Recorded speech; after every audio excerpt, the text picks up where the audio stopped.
One, hey guys, subscribe, like, comment if you can. We're here with another quick game recap. Double overtime thriller. Oh, those are fun ones to watch. Woo-wee! Yeah, as long as you can stay awake. Lucky us East Coasters got the early game, especially you with your old age of what are you, 25 now? Made it through the whole game and exciting to watch. That's just it, right? And it was good. Cleveland and Detroit, they're both going at it. Very competitive. They're very much teams that are in their own in the same kind of category, same kind of competitiveness level, and it really shows. But Detroit, they can. I know they lost. They came up short in the fourth quarter, but Detroit is looking pretty good. This is a tight game. If you're waking up tomorrow, you're seeing the score and you're not seeing the words 2 OT right beside it, you're thinking, wow, this is a high scoring game. But Cleveland clearly pulled away. No, it took them till that second overtime to really take over. And that just showed their depth. But Detroit was playing good. Blake Griffin showed up again. He might not be as efficient as he once was, maybe not as strong as he once was, but him and Jerami Grant are looking like a good front court. I know Christian Wood was a big loss when they lost him, but Grant put up a better game than Griffin, and I thought Griffin played well. So it's definitely a team that we're good. They're going to outperform what the expectations were for sure, especially if these players are on. Yeah, I mean, Grant, not even just the point totals, but the rebounding is huge positive. Where Yeah, the player ranking of him, that was huge criticism, had just over three last year as the main power forward for Denver. Versus again, he had 10 tonight, adds to that double-double. If he could keep being aggressive on the boards, he's a guy who easily could establish himself as a top 25 at his position. Versus Blake Griffin, we already know he's a top 15, top 10 forward when he's actually on.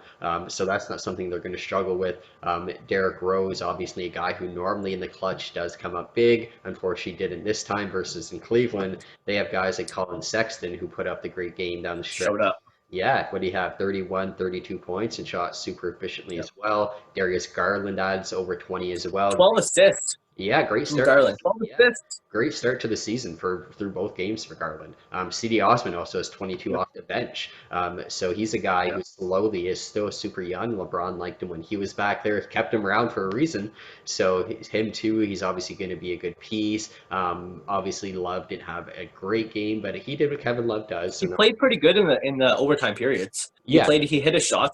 He wasn't shooting very good, but he actually started shooting better as the game went on. He's a proven vet, right? He's been in big situations, yeah. and this really helps whenever it helps to have a player like him when you're in double overtime Yeah, for no, sure.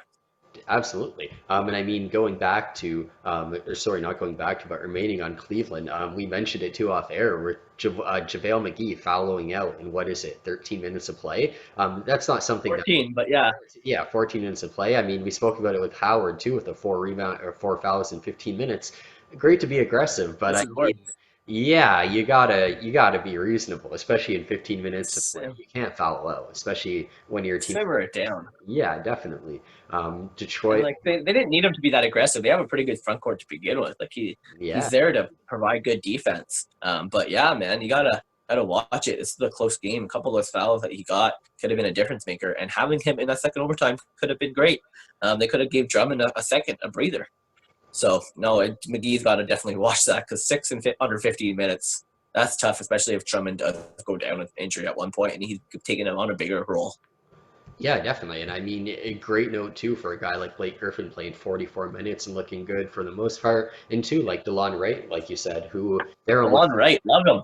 yeah, they're almost in a triple-headed point guard battle between Rose, Killian Hayes, and DeLon Wright. And as much as Rose played great in the first game, DeLon Wright clearly stood out tonight. So Delon, Derrick Rose is now a six man, and I think he understands that at this point in his career, and he does very well at that. And he's probably one of the best six men in the whole league.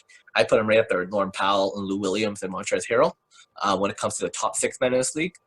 But yeah, no, I think that DeLon Wright this is the first team that he's really been on in a long time where there's no clear point guard ahead of him in the depth chart, and he's going to take advantage of it. They brought him there. They signed him as a free agent. They brought him to their team to be that starting point guard. And I know that Hayes is going to put up a good fight for it, and Hayes will might take it over.